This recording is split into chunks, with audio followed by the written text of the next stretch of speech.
ዋናው ግን የመደመርን ፊሎሶፊ ሲያዝ ፎርጊቭነስ እና ሪኮንሲሊዬሽን እኛ የምንፈልገው ሰላም ነው።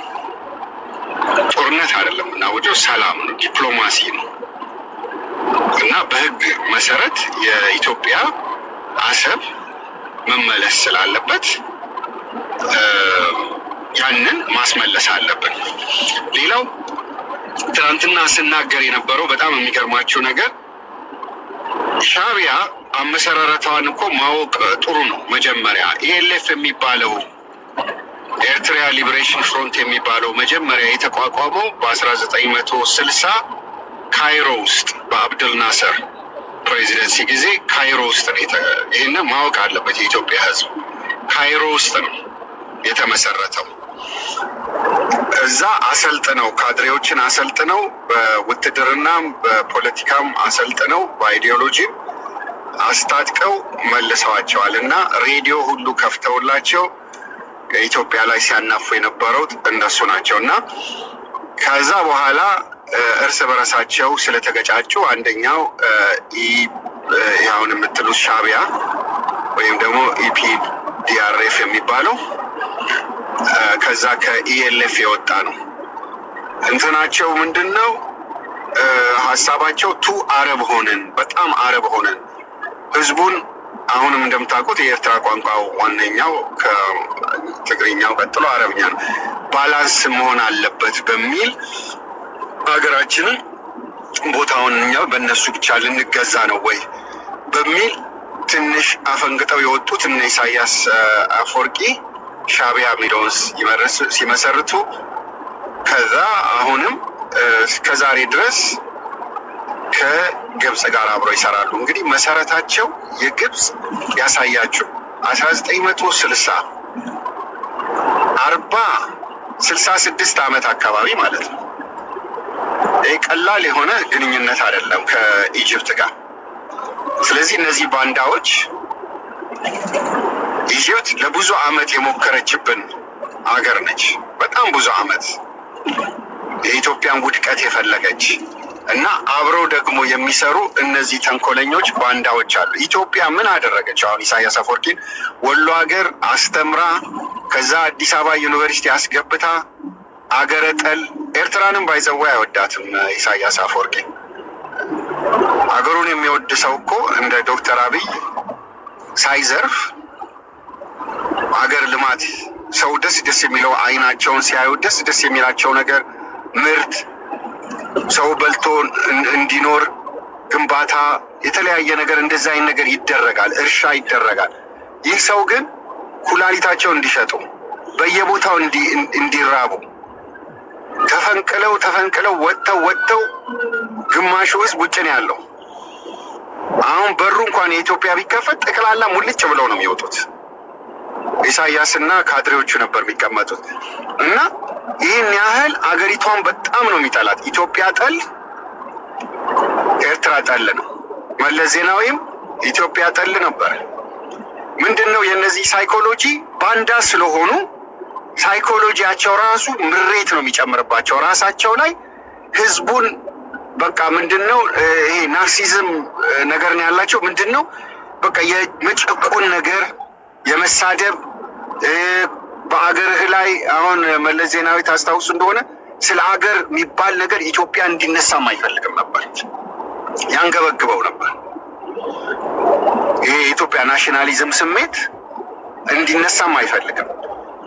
ስለ ባንዲራ ማውራት አይፈራም። ጨርቃሞች ነበር የሚለን። ምንድነው ባንዳ ተብሎ ነው መለስ ዜናዊ የሚያደገው።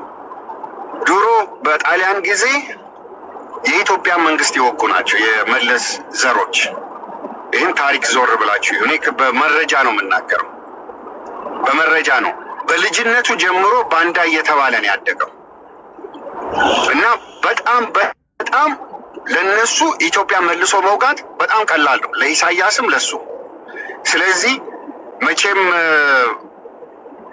ከሱ እግዚአብሔር ገላገለን ወሰደው እና እኔ አሁን የምፈልገው ምንድን ነው ይህ የኤርትራ ህዝብ ሲዝድ የተደረገ ከዚህ ጭቆና ውስጥ መውጣት ስላለበት ቢፈልጉ ከእንደገና ቮት አድርገው ከኢትዮጵያ ጋር መመለስ ይኖርባቸዋል። በአቅም ስለሌላቸው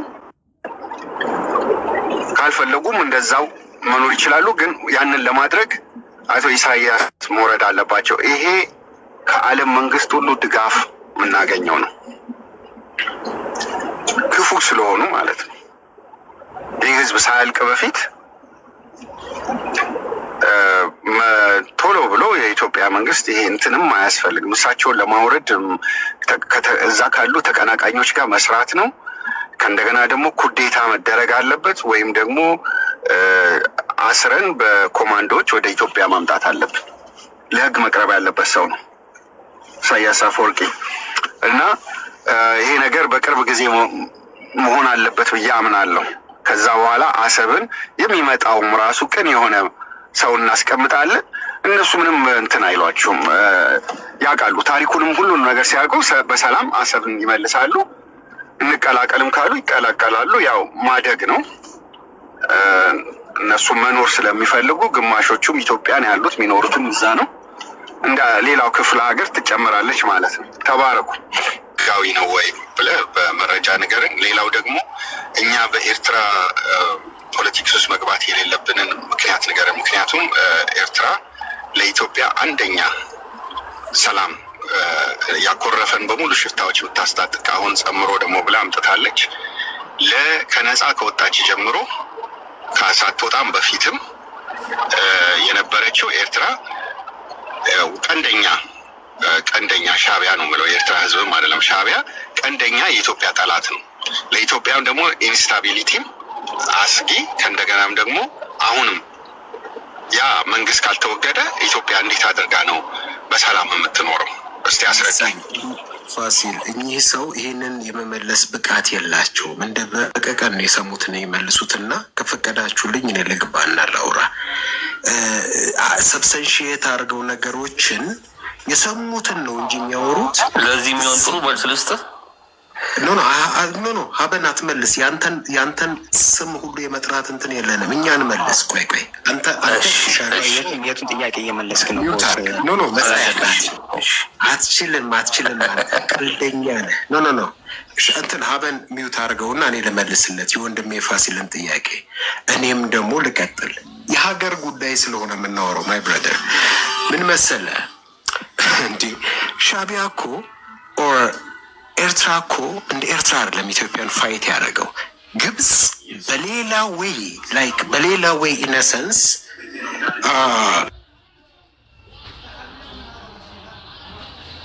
ሌላ ዌይ ማለቴ ፕሮክሲ ዋር ነው እኛ ጋር እያደረገች ያለችው ግብጽ። ህወሓት ደግሞ ፕሮክሲ ዋር ነው ሻዕቢያን ቤዝ አድርጎ እየተዋጋ ያለው። ምን እያወራህ ነው? ለምነን እንዴት ነው የባህር በር የምናገኘው?